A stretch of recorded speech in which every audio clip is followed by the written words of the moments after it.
সপ্তাহ অনুযায়ী গর্ভাবস্থা সপ্তাহ ২৩। জানুন বিস্তারিত।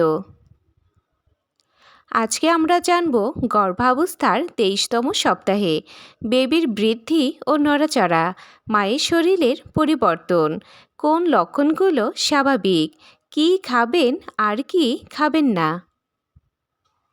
প্রয়োজনীয় পরীক্ষা, সতর্কতা ও দরকারি টিপস। ভিডিওটি শেষ পর্যন্ত দেখলে সপ্তাহ ২৩ সম্পর্কে সব কিছু পরিষ্কারভাবে জানতে পারবেন ইনশাল্লাহ। হ্যালো এভরিওয়ান, আসসালামু আলাইকুম। আপনাদের সাথে আছি আমি উর্মি আহমেদ তৃষা। আমি একজন ফার্মাসিস্ট। স্বাগত জানাচ্ছি নূর অফ ইসলাম চ্যানেল থেকে, যেখানে আমি স্বাস্থ্য ও ইসলামিক লাইফস্টাইল নিয়ে আলোচনা করে থাকি। চলুন আর কথা না বাড়িয়ে শুরু করা যাক। প্রথমেই আলোচনা করব সপ্তাহ ২৩ মানে কত মাস। ২৩ সপ্তাহ ইকুয়াল ৫ মাস প্লাস ৩ সপ্তাহ, এখনও দ্বিতীয় ট্রাইমেস্টার, গর্ভাবস্থার মাঝামাঝি সময়। এবার আলোচনা করব সপ্তাহ ২৩-এ বেবির বৃদ্ধি ও অবস্থা সম্পর্কে। বেবির দৈর্ঘ্য ও ওজন। দৈর্ঘ্য ১১ থেকে ১১.৫ ইঞ্চি, ওজন ৫০০ থেকে ৫৫০ গ্রাম। বেবির শারীরিক পরিবর্তন। ত্বক আগের চেয়ে মসৃণ হচ্ছে, শরীরে চর্বি জমা বাড়ছে, ভ্রু ও চোখের পাপড়ি স্পষ্ট, হাত পা আরও শক্তিশালী। বেবির নড়াচড়া।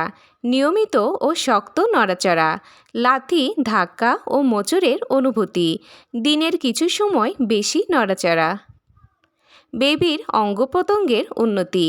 ফুসফুস ধীরে ধীরে পরিপক্ক হচ্ছে, হাড় শক্ত হচ্ছে তবে নরম থাকে, শুনতে পারে ও আলোতে সাড়া দেয়। এখন আলোচনা করব সপ্তাহ ২৩-এ মায়ের শরীরে কী কী পরিবর্তন শুরু হয়। শরীর ও ওজন।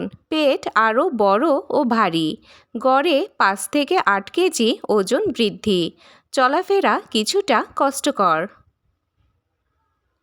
সাধারণ উপসর্গ: পা ও গোড়ালি ফোলা, পিঠ ও কোমর ব্যথা, শ্বাস নিতে একটু কষ্ট, বুক জ্বালাপোড়া, কোষ্ঠকাঠিন্য, ত্বকে চুলকানি। ত্বক ও শরীর। স্ট্রেস মার্ক স্পষ্ট হতে পারে, পেট ও বুকে কালচে দাগ, অতিরিক্ত ঘাম। এখন আলোচনা করব সপ্তাহ ২৩-এ কী কী খাবার খাবেন। প্রোটিন: ডিম, মাছ, মুরগি, ডাল ও ছোলা। ক্যালসিয়াম: দুধ ও দই, ছানা ও তিল। আয়রন: পালং শাক, বিট, খেজুর ও ডালিম। ফল ও সবজি: আপেল, কলা, কমলা, পেয়ারা, লাউ ও কুমড়া।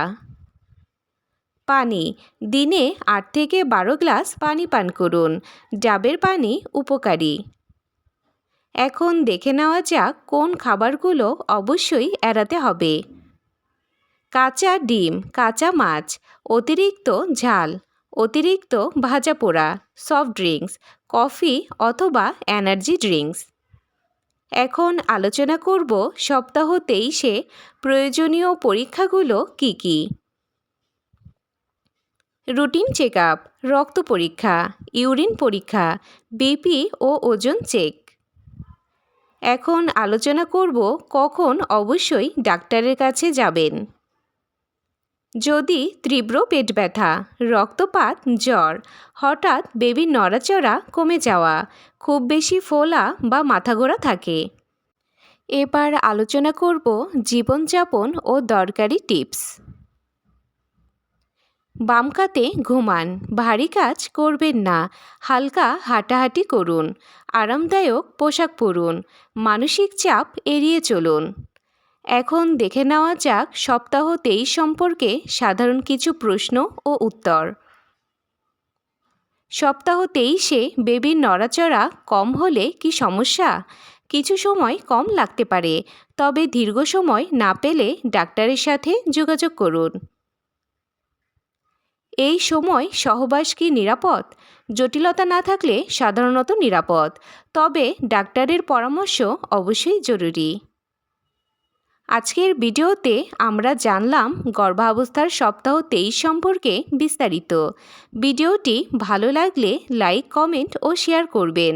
আর নতুন ভিডিও পেতে আমাদের চ্যানেলটি সাবস্ক্রাইব করে পাশে থাকুন। আজকের মতো এই পর্যন্তই। সবাই ভালো থাকবেন, সুস্থ থাকবেন। আল্লাহ হাফেজ।